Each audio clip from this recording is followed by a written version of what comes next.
অভয়ার বাবা, যার বিরুদ্ধে আমি মানহানির মামলা করেছি, 11 তারিখ শুনানি আছে। কোর্টের একটি চিঠি পেয়েছি, বা উনিও পেয়েছেন, যে 10:30টার সময় 11 তারিখ উপস্থিত থাকতে হবে, সশরীরে অথবা আইনজীবী মারফত। তা আমি খোলাখুলি বলতে চাই, উনি তো সুস্থ শরীরে আছেন, ভগবান করেন সুস্থ থাকুন। উনি তো সব জায়গায় যাচ্ছেন, বিজেপির সঙ্গে নবান্ন অভিযানেও যাচ্ছেন, ক্ষোভ সিবিআইয়ের বিরুদ্ধে যাচ্ছেন নবান্নে, সঙ্গে বিজেপি। তো ওনার যদি আমার বিরুদ্ধে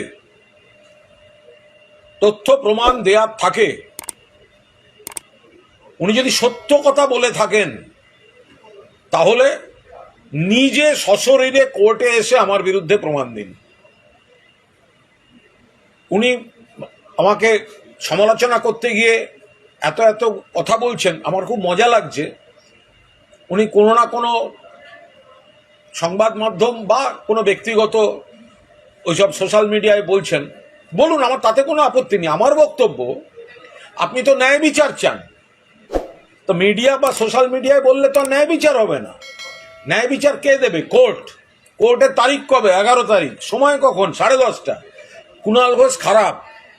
এই খারাপের সমর্থনে আপনার যা যা তথ্য প্রমাণ আছে,